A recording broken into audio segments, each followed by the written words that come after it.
ലോകത്തിലെ ഏറ്റവും എളുപ്പമുള്ള കാര്യം എന്താണ്? എനിക്ക് തോന്നിയിട്ടുള്ള ചുമ്മാ ഇരുന്ന് കുറ്റം പറയലാണെന്നാണ്. ക്രിട്ടിസൈസ് ചെയ്യാം, അവൻ ശരിയില്ല, അവൾ ശരിയില്ല, അങ്ങനെ നമ്മൾ പെട്ടെന്ന് ജഡ്ജ് ചെയ്യാം. പക്ഷെ ഈശോയ്ക്ക് ഇഷ്ടമില്ലാത്തൊരു കാര്യമായിട്ട് എനിക്ക് തോന്നുന്നത് ഈ ജഡ്ജ് ചെയ്യൽ തന്നെയാണ്. ആ ജഡ്ജ് ചെയ്യരുത് എന്നുള്ള ആ ഒരു കൺസെപ്റ്റ് ദൈവം നിരന്തരമായിട്ട് നമ്മളെ പിന്നെയും പിന്നെയും പഠിപ്പിച്ചുകൊണ്ടിരിക്കും. നമ്മളെ എന്താ ഇമ്പോസിഷൻ ചെയ്ത് പഠിപ്പിക്കുന്ന പറയില്ലേ, ജഡ്ജ് ചെയ്യാൻ നമുക്ക് പറ്റത്തില്ല. നമ്മുടെ ജഡ്ജ്മെൻറ്റുകളൊക്കെ തെറ്റുന്ന പോലെ നമ്മുടെ ജീവിതത്തിൽ അനുഭവങ്ങളുണ്ടാവും. എൻ്റെ എല്ലാ ജഡ്ജ്മെൻറ്റുകളും തെറ്റുന്ന ചില മേഖലകളുണ്ട് എൻ്റെ ലൈഫ്. വിചാരിക്കാറുണ്ട്, ഇതെന്താണ് അപ്പോൾ ഇതിങ്ങനെ, ഞാനിത് നിന്നോട് പ്രാർത്ഥിച്ചു, നിന്നോട് സംസാരിച്ചു, എനിക്കിപ്പോഴും മനസ്സിലായിട്ടില്ല എന്തുകൊണ്ട് എൻ്റെ ജഡ്ജ്മെൻറ്റിൽ തെറ്റണമെന്ന്. പ്രാർത്ഥിച്ചു, അല്ലെങ്കിൽ ഇങ്ങനെയാണെന്ന് വിചാരിക്കുന്നു, ഇതിങ്ങനെ മാറുന്നു. ഞാൻ മനസ്സിലാക്കുന്നത് എൻ്റെ ജഡ്ജ്മെൻറ്റലുകൾ തെറ്റുന്നിടത്ത് ദൈവത്തിന് വേറെ എന്തെങ്കിലും ഒരു പ്ലാൻ കാണാം. ഇപ്പോൾ യോനായുടെ കഥ പറഞ്ഞതുപോലെ തന്നെ യോനായുടെ എല്ലാ കണക്കൂട്ടലുകളും തെറ്റി, പക്ഷെ ദൈവം അതിന് മറ്റൊരു പെർസ്പെക്റ്റീവിലൂടെയാണ് ആ പ്രശ്നത്തെ കണ്ടത്. അതുപോലെ ജീവിതത്തിൽ ചിലപ്പോൾ നിങ്ങളുടെ കണക്കൂട്ടലുകൾ തെറ്റാം. നിങ്ങൾ കരുതി വെച്ചിരിക്കുന്ന പോലെ ഒന്നും ആയിരിക്കണമെന്നില്ല ലൈഫിൽ എപ്പോഴും ഒരു മാറ്റത്തിന് വേണ്ടി തയ്യാറായിട്ടിരിക്കുന്ന ഒരു മനസ്സുണ്ടാവണം, അല്ലെങ്കിൽ മാറ്റത്തെ പ്രതീക്ഷിക്കണം. അത് സ്പിരിച്വൽ ജേണിയിലാണെങ്കിലും ഇന്നിങ്ങനെയാണല്ലോ ദൈവം പഠിപ്പിച്ചത്, അപ്പം ഇതിങ്ങനെ തന്നെ ആയിരിക്കും എന്ന് നമുക്ക് പറയാൻ പറ്റത്തില്ല. ഇതേ കാര്യം തന്നെ ഇതിൻ്റെ അപ്ഗ്രേഡ് വേർഷൻ ദൈവം നമ്മളെ പഠിപ്പിക്കും. ഇത് ഇങ്ങനെയാണ് ഇപ്പോൾ പഠിപ്പിച്ചത്, പക്ഷെ നിങ്ങൾ കുറച്ച് മുന്നോട്ട് പോയി കഴിയുമ്പോൾ ഇതിൻ്റെ വേറൊരു വേർഷൻ ദൈവം നമ്മളെ പഠിപ്പിക്കും. കാരണം അത് പഠിപ്പിക്കാനും അത് ഏറ്റെടുക്കാനുമുള്ള ഒരാളായി നിങ്ങൾ മാറിയെന്ന് ദൈവത്തിന് മനസ്സിലായി. അപ്പോൾ അത് പഠിപ്പിക്കും. ഇപ്പോൾ ആദ്യം പാല് തന്ന ഒരു കുഞ്ഞിന് പാല് കൊടുക്കുന്നു, പിന്നെ കട്ടിയുള്ള ഭക്ഷണം തരുന്ന അതുപോലെ ജീവിതത്തിൻ്റെ റിലേഷൻഷിപ്പുകളിൽ ദൈവം ഇതുപോലെ മാറ്റങ്ങൾ വരുത്തും. ഒരു കാലഘട്ടം വരെ നിങ്ങളുടെ റിലേഷൻഷിപ്പ് നിങ്ങൾക്ക് പെയിൻ മാത്രമായിരിക്കും, പിന്നെ അത് നിങ്ങൾക്കൊരു ലെസൺ ആയിട്ട് മാറുമായിരിക്കും ചിലപ്പോൾ, പിന്നെ നിങ്ങൾക്കതൊരു സ്ട്രെങ്ത് ആയിട്ട് മാറുമായിരിക്കും. സോ ഒരുപക്ഷെ നിങ്ങളുടെ പ്രത്യേകതകൾ കൂടെ കണ്ടിട്ട്, അതായത് മിസ്റ്റീരിയസ് ആണ്. ദൈവത്തിൻ്റെ എല്ലാ ജ്ഞാനവും നമുക്ക് ഉൾക്കൊള്ളാനായിട്ട് സാധിക്കത്തില്ല. ദൈവമാനോട് നിങ്ങൾ തന്നെ അന്വേഷിച്ച് നിങ്ങൾ കണ്ടെത്തുന്നത്, നിങ്ങൾ എത്ര അങ്ങ് അറ്റത്ത് കണ്ടെത്തിയാലും നിങ്ങൾ തുടക്കത്തിൽ മാത്രമേ നിൽക്കത്തുള്ളൂ. ദൈവം എന്ത് ചിന്തിക്കുന്നു ഒരു കാര്യത്തെക്കുറിച്ചുള്ളതെന്ന് നമുക്ക് കംപ്ലീറ്റ് അണ്ടർസ്റ്റാൻഡ് ചെയ്യാനുള്ള കപ്പാസിറ്റി ഒന്നും മനുഷ്യൻ്റെ ബ്രെയിനില്ല. ഇപ്പോൾ കാര്യങ്ങൾ മാറും, റിലേഷൻഷിപ്പുകളിൽ മാറ്റം വരും, പിന്നെ മക്കളുടെ കാര്യത്തിൽ മാറ്റം വരും, നമ്മുടെ എല്ലാ കാര്യങ്ങളിലും മാറ്റം വരും. സോ ആ മാറ്റം ഉണ്ടാകുമ്പോഴും അതിനെ മറുതലിക്കാതെ, ഓക്കെ കർത്താവ് ഇതിങ്ങനെ ഞാൻ ഇങ്ങനെ വിചാരിച്ചു വെച്ചത്, ഞാൻ ഇതനുസരിച്ചാണ് കാര്യങ്ങൾ ചെയ്തത്, പക്ഷെ മാറ്റം വന്നു. അങ്ങനെ മാറ്റത്തിനെ ഉൾക്കൊള്ളാൻ പറ്റുന്ന രീതിയിൽ ദൈവത്തോട് ഫൈറ്റ് ചെയ്യാതെ ആ മാറ്റത്തിനെ അക്സെപ്റ്റ് ചെയ്യാൻ നമുക്ക് സാധിക്കണം. അപ്പം എനിക്ക് പലപ്പോഴും തോന്നുന്നുണ്ട്, അങ്ങനെയാണെങ്കിൽ എൻ്റെ ഇൻറ്റ്യൂഷൻസൊക്കെ തെറ്റാണ്. ഇപ്പം എൻ്റെ കണക്കൂട്ടലുകൾ തെറ്റുമാണ്. ഞാനൊരു കാര്യത്തെക്കുറിച്ച് നമ്മളൊരു കാര്യത്തെക്കുറിച്ച് കണക്ക് കൂട്ടി വെച്ചു, ഇതിങ്ങനെയാണെന്ന് കരുതി ഇങ്ങനെ ചെയ്തു, പക്ഷെ നമ്മുടെ എല്ലാ കാൽക്കുലേഷൻസും തെറ്റാണ്. അപ്പോൾ അതൊരു കോംപ്ലിക്കേഷൻസ് ഉണ്ടാകുന്ന കാര്യമല്ലേ, പ്രശ്നം ഉണ്ടാകുന്ന കാര്യമല്ലേ. പക്ഷെ എന്താണെന്ന് വെച്ച് കഴിഞ്ഞാൽ നല്ലൊരു കാര്യത്തിന് വേണ്ടിയിട്ടാണ് നിങ്ങളുടെ കണക്കുകൂട്ടലുകൾ തെറ്റുന്നതെങ്കിൽ അത് തെറ്റല്ലേ നല്ലത്. അതുപോലെ തന്നെ നമ്മളെ ദൈവം തിരുത്തുന്ന മേഖലകൾ, നമ്മളെ ദൈവം തിരുത്തുമ്പോൾ അത് ഭയങ്കര സുഖമില്ലാത്തൊരു പരിപാടിയാണ്. കാരണം നമ്മൾക്ക് ഈഗോ ഉണ്ട്, നമുക്ക് തെറ്റുപറ്റി എന്നുള്ളൊരു തിരിച്ചറിവ് ഭയങ്കരമായിട്ട് നമുക്ക് ഒരു അവസ്ഥ ഉണ്ടാക്കും. ഭയങ്കര ഒരു നാണക്കേട് പോലെ, അല്ലെങ്കിൽ ചമ്മൽ പോലെ, അല്ലെങ്കിൽ ഒരു ബുദ്ധിമുട്ട്, ഒരു സ്വയം ചെറുതാകുന്ന ഒരു അനുഭവത്തിലേക്ക് നമ്മളെ കൊണ്ടുവരും. അപ്പം ഞാൻ ഈ സെൽഫ് റിഫ്ലക്ഷനുകളൊക്കെ നമ്മളെ കീറി മുറിക്കുന്ന പരിപാടി തന്നെയാണ്. പക്ഷെ ഇത് നീ ചെയ്യുമ്പോൾ ഉണ്ടാവുന്ന ആ പെയിൻ ഉണ്ടല്ലോ, ആ പെയിൻ അല്ല ഏറ്റവും വലിയ പെയിൻ. തിരുത്താതിരിക്കുകയും മനസ്സിലാക്കാതിരിക്കുകയും ചെയ്ത് മുന്നോട്ട് പോയതിന് ശേഷം വലിയ അപകടങ്ങളിൽ ചെന്ന് പെടുന്നതാണ്. അത് പെടാതിരിക്കാനാണ് ദൈവം എനിക്ക് ഇപ്പോൾ കുറച്ച് നാണക്കേടും സെൽഫ് റെസ്പെക്റ്റ് പോകുന്ന പരിപാടിയും കുറച്ച് ചമ്മലും ഒക്കെ തരുന്നത്. നിന്നെ വലിയ അപകടങ്ങളിൽ നിന്ന് പ്രൊട്ടക്ട് ചെയ്യാൻ വേണ്ടിയിട്ടാണ്. നിങ്ങളുടെ കണക്കൂട്ടലുകൾ തെറ്റുമ്പോൾ പേടിക്കരുത്. നിങ്ങൾ ദൈവത്തോടൊപ്പം തന്നെ ആണെങ്കിൽ ദൈവത്തിന് മറ്റൊരു പ്ലാൻ അതിനെക്കുറിച്ച് ഉണ്ടാകാം. അപ്പം ഞാൻ ചോദിക്കുന്നത്, നിങ്ങളുടെ മനസ്സിലും വരാം, ഞാൻ പ്രാർത്ഥിച്ചിട്ട് ഒരുങ്ങിയിട്ട് ഞാൻ കാര്യങ്ങളൊക്കെ ചെയ്തതാണല്ലോ, എന്നിട്ടാണല്ലോ ഇത് തെറ്റിയെന്ന് വരാം. നമുക്ക് മനസ്സിലാവാത്ത എന്തെങ്കിലുമൊക്കെ കാണുമെന്നേ. നിങ്ങൾ ദൈവത്തോട് ആലോചന ചെയ്ത കാര്യം തെറ്റിയാൽ അതിന് പുറകിൽ ദൈവത്തിന് മനസ്സിലാക്കാൻ പറ്റുന്ന, എന്നാൽ നമുക്ക് മനസ്സിലാക്കാൻ പറ്റാത്ത ദൈവത്തിന് മാത്രം മനസ്സിലാവുന്ന ചില കാര്യങ്ങൾ ഉണ്ടെന്ന് നമുക്ക് വിശ്വസിക്കാൻ പറ്റണം. അതൊക്കെയാണല്ലോ വിശ്വാസം എന്ന് പറയുന്നത്. ബുദ്ധിമുട്ട് തന്നെയാണ്, എനിക്ക് വലിയ എളുപ്പമൊന്നുമായിട്ട് തോന്നുന്നില്ല. കാരണം ഞാൻ ഇങ്ങനെയാണ് കാര്യങ്ങളെന്ന് പറഞ്ഞ് എല്ലാവരോടും പറഞ്ഞ് കാര്യങ്ങളൊക്കെ എൻ്റെ ജീവിതത്തിന്, എൻ്റെ പേഴ്സണൽ ജീവിതത്തിലെ കാര്യങ്ങൾ ഞാൻ ഇങ്ങനെയാണ് എന്നൊക്കെ മനസ്സിലാക്കി വെച്ച കാര്യങ്ങൾ പെട്ടെന്ന് ഇങ്ങനെ മാറ്റം വരുവാണ്. ഇപ്പോൾ കുറച്ചുമ്പോൾ വീണ്ടും ഇത് പഴയ രീതിയിലേക്ക് തന്നെ മാറുമായിരിക്കും. സോ ലൈഫ്, അപ്പോൾ എനിക്ക് തോന്നിയൊരു കാര്യം, ജീവിതം എന്ന് പറയുന്ന ഒരു കണക്ക് ക്വസ്റ്റ്യൻ പേപ്പർ അല്ല, ഒരു മാത്സ് പേപ്പർ അല്ല. അത് എല്ലാത്തിനെയും സോൾവ് ചെയ്ത് ഉത്തരം കണ്ടുപിടിച്ച് എങ്കിൽ മാത്രമാണ് നമ്മൾ ലൈഫിൽ സക്സസ് ആവുക അല്ലെങ്കിൽ സന്തോഷിക്കാവൂ, അങ്ങനെ പറയാൻ പറ്റത്തില്ല. ഞാൻ ചില മനുഷ്യന്മാരെ ദൈവം തോൽപ്പിക്കാതിരിക്കുന്നത് ഞാൻ കാണുന്നുണ്ട്. അതായത് ചില മനുഷ്യന്മാർ വഴിതെറ്റിപ്പോയാലും നിങ്ങൾ കണ്ടിട്ടുണ്ടാവുമല്ലോ, അവരൊക്കെ വളരെ ജീവിതത്തിൽ തെറ്റുകൾ ചെയ്യുന്ന മനുഷ്യരാണെങ്കിലും ദൈവം അവരോട് ഒന്നും ചെയ്യാതിരിക്കുന്നത് നിങ്ങൾ കാണുന്നുണ്ടാവുമല്ലോ. അപ്പോൾ ദൈവത്തിന് വേറൊരു കാൽക്കുലേഷൻ ഉണ്ടെന്നാണ് നമ്മൾ മനസ്സിലാക്കേണ്ടത്. ദൈവത്തിന് ആരും വിട്ടുകളയാൻ പറ്റില്ല, അതൊരു കാര്യം. പക്ഷെ അവരെ തോൽപ്പിച്ചത് കൊണ്ട് അവരെ രക്ഷപ്പെടുത്താൻ പറ്റണമെന്നില്ല. ഒരുപക്ഷെ ദൈവം അവർക്ക് വീണ്ടും ചാൻസ് കൊടുക്കുന്നതായിരിക്കാം. അല്ലെങ്കിൽ ഈ പരാജയങ്ങളെ ഏറ്റെടുക്കാൻ പറ്റുന്ന രീതിയിൽ അവർക്ക് അങ്ങനെ ഇപ്പോൾ നിങ്ങൾ രണ്ട് വ്യക്തികൾ തമ്മിൽ ഒരു പ്രശ്നം ഉണ്ടെന്ന് വിചാരിക്കുക. മറ്റേ വ്യക്തിയെ ദൈവം തോൽപ്പിക്കുന്നില്ല, അയാളെ കൂടെ തന്നെ നിൽക്കുന്ന പോലെ നിങ്ങൾക്ക് തോന്നുന്നുണ്ടെങ്കിൽ അത് നിങ്ങൾ കൊണ്ടായിരിക്കണമെന്നില്ല. മറിച്ച് അയാൾക്ക് അതിന് വേണ്ട ഒരു ഒരുക്കമായിട്ടില്ല. അയാളെ നമുക്ക് രക്ഷിക്കാൻ പറ്റത്തില്ല അയാളെ തിരുത്തിയത് കൊണ്ട്. അയാൾക്കൊരു സമയം കൊടുക്കേണ്ടതുണ്ട്. അല്ലെങ്കിൽ അയാൾ പരാജയങ്ങളെ ഏറ്റെടുക്കാൻ ശക്തനല്ല. അതുകൊണ്ട് നമ്മളോട് കുറച്ചും കൂടെ ദൈവം സഹിക്കാൻ ആവശ്യപ്പെടുന്നതായിരിക്കാം. അപ്പം നമുക്കറിയില്ല, ദൈവത്തിൻ്റെ ജ്ഞാനം വളരെ വലുതാണ്, നമുക്കറിയത്തില്ല എല്ലാ കാര്യങ്ങളും നമുക്ക്. അപ്പം ലൈഫിനെല്ലാം കറക്റ്റ് പിക്ചർ കിട്ടണം ജീവിതത്തെക്കുറിച്ച് എന്ന് വിചാരിക്കേണ്ട. കുറച്ചൊക്കെ ഫെയ്ത്തിൻ്റെ വാർത്ത നമുക്ക് മുമ്പോട്ട് പോകാൻ പറ്റണം.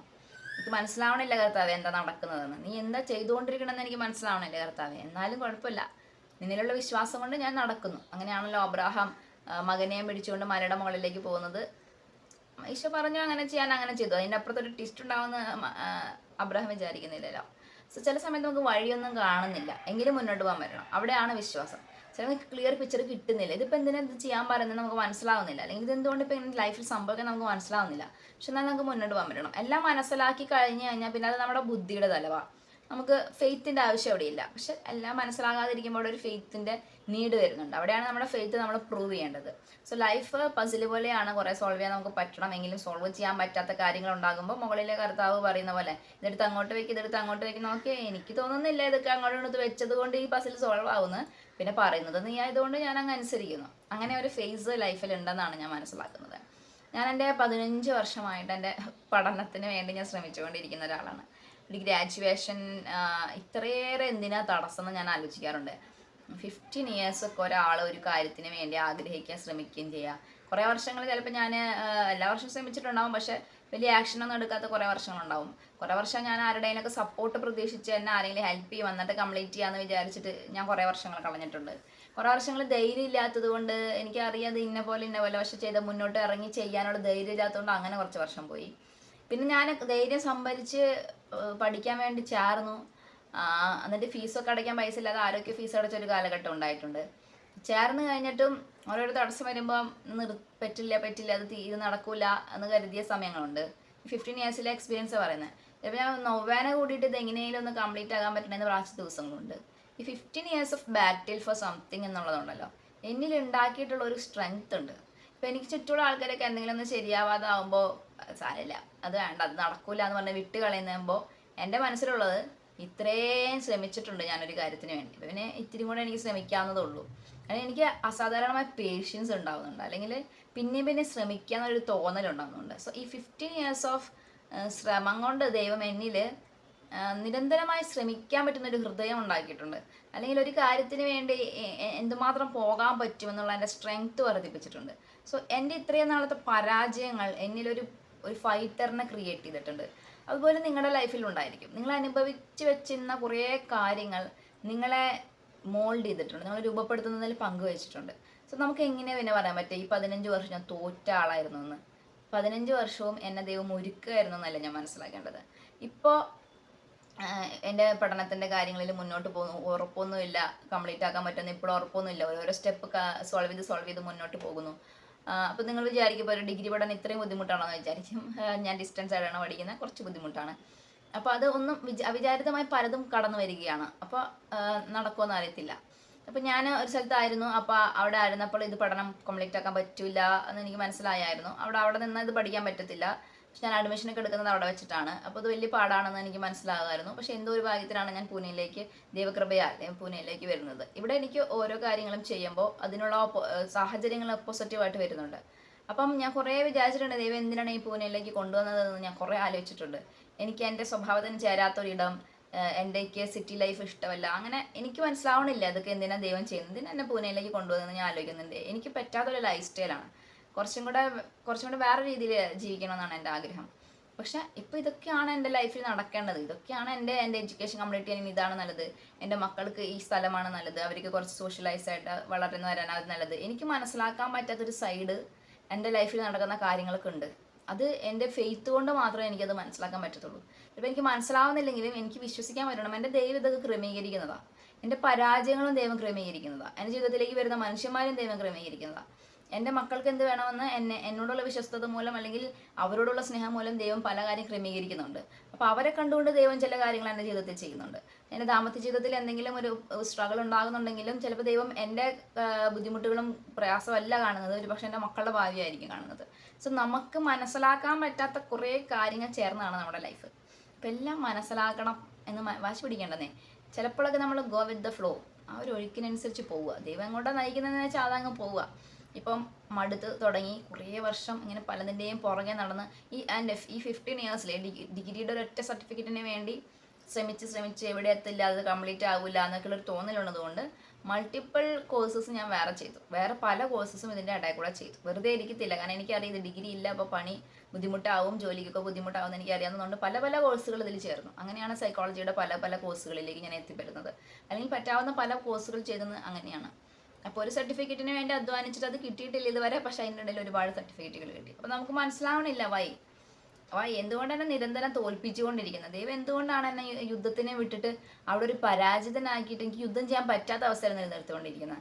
ദൈവം എന്തുകൊണ്ടാണ് എൻ്റെ ബന്ധങ്ങൾ എങ്ങനെ ക്രമീകരിക്കുന്നത്. ഞാൻ വിചാരിക്കുന്ന ഞാൻ ഇഷ്ടപ്പെടുന്ന പോലെയുള്ള ബന്ധങ്ങളല്ല ദൈവം എനിക്ക് തരുന്നത്. അല്ലെങ്കിൽ എനിക്ക് വേണ്ട പോലത്തെ ഉള്ള ഒരു ബന്ധങ്ങളല്ല എന്നാണ് എൻ്റെ മനസ്സിന് തോന്നുന്നത്. എനിക്ക് ഇങ്ങനത്തെ ഒരാളെയല്ല വേണ്ടല്ലേ, എനിക്ക് ഇങ്ങനത്തെ ഒരു എന്നെ സപ്പോർട്ട് ചെയ്യുന്ന ഒരാളാണ് എനിക്ക് വേണ്ടത്, എനിക്ക് ഇമോഷണൽ സപ്പോർട്ട് തരുന്ന ഒരാളാണ് വേണ്ടത്. പക്ഷെ അങ്ങനെ ഒരാളും ദൈവം ജീവിതത്തിൽ തന്നിട്ടില്ല. പക്ഷെ അത് തരാതിരിക്കുന്നത് കൊണ്ടാണ് ഞാൻ ഇമോഷണലി സ്ട്രോങ് ആയിട്ടുള്ള ഒരാളായി വളരാൻ പറ്റുന്നത്. എനിക്ക് മനസ്സിലായി, എൻ്റെ ബുദ്ധി കൊണ്ട് ചിന്തിക്കുമ്പോൾ എനിക്ക് ആവശ്യമുള്ള കുറേ കാര്യങ്ങളുണ്ട്, അതൊന്നും ദൈവം തരുന്നില്ല. പക്ഷെ അങ്ങനെ അത് തരാതിരിക്കുന്നത് കൊണ്ടാണ് എനിക്ക് പോസിറ്റീവായിട്ട് പോകാൻ പറ്റുന്നത്. അത് ചിലപ്പോൾ ഒരു വെട്ടം പോലെ തലയിൽ ഇങ്ങനെ കത്തും. ഇപ്പോൾ എനിക്ക് ഏറ്റവും കൂടുതലുള്ള ഒരു എന്താ പറയുക, നമ്മളെ സപ്പോർട്ട് ചെയ്യണം എന്ന് പറയും അല്ലേ. പക്ഷെ എനിക്ക് തോന്നുന്നത് എൻ്റെ ഒരു ക്യാരക്ടർ വെച്ചിട്ട് എന്നെ ഒത്തിരി സപ്പോർട്ട് ചെയ്യാൻ വന്നു കഴിഞ്ഞാൽ ഞാൻ കുറച്ച് ലേസി ആവും. എനിക്ക് പിന്നെ കൂടുതൽ എഫേർട്ട് ഇടാനോ സ്ട്രോങ് ആയിട്ട് ചിന്തിക്കാനോ ഒന്നും പറ്റത്തില്ല. ഞാൻ പിന്നെ ആളെ ഡിപ്പെൻഡ് ചെയ്യുന്ന പോലെ വരും. അപ്പോൾ എന്നെ ആരും സപ്പോർട്ട് ചെയ്യാത്തത് കൊണ്ടാണ് എനിക്ക് കുറച്ചും കൂടെ കോൺഷ്യസ് ആവുന്നതും. ഓക്കെ, ഞാൻ തന്നെ ഉള്ളൂ, അപ്പം ഞാൻ ഫോക്കസ്ഡ് ആവണം, ഞാൻ ശ്രദ്ധിക്കണം എന്നുള്ളത് ഞാൻ എൻ്റേതായിട്ടുള്ളൊരു വഴി പോകുന്നത് ഈ സപ്പോർട്ട് ഇല്ലാത്തത് കൊണ്ടാണ്. അപ്പോൾ ബേസിക്കലി ആസ് എ വ്യക്തി എന്ന നിലയിൽ ഈ സപ്പോർട്ട് ഇല്ലായ്മ ഞാൻ കംപ്ലൈൻറ്റ് പറയുന്ന ഒരു കാര്യമാണ്. പക്ഷെ അതാണ് എന്നെ ഞാനാക്കി നിലനിർത്തുന്നത്. നമുക്ക് മനസ്സിലാവണില്ലെന്നേ, എന്താ ദൈവം ഇങ്ങനെ ചെയ്തുകൊണ്ടിരിക്കുന്നത്, എനിക്ക് എന്താണ് പെയിൻ, എനിക്ക് എന്താണ് ഇങ്ങനത്തെ ഒരു പരാജയം, എനിക്ക് എന്താണ് ചിലയിടങ്ങളിൽ പോകാൻ പറ്റത്തത്, ചില മനുഷ്യരെന്തുകൊണ്ടാണ് എന്നെ ഉപേക്ഷിച്ച് കളയുന്നത്, നമുക്ക് മനസ്സിലാവുന്നില്ല. അപ്പോൾ നമുക്കിതെല്ലാം സങ്കടമാണെന്ന് നമ്മൾ വിചാരിച്ചിരിക്കേണ്ട.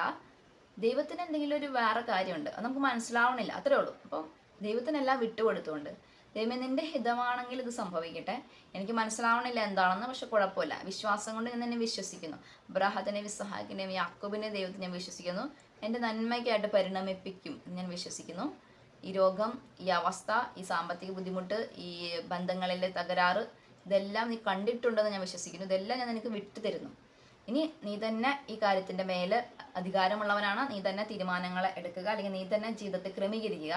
ഞാൻ നിന്റെ ഇഷ്ടദാസിയാണ്, നിനക്ക് ഇഷ്ടമുള്ളതുപോലെ എൻ്റെ ജീവിതത്തെ ക്രമീകരിക്കുക. ദൈവം നിങ്ങളെ സമൃദ്ധമായിട്ട് അനുഗ്രഹിക്കട്ടെ.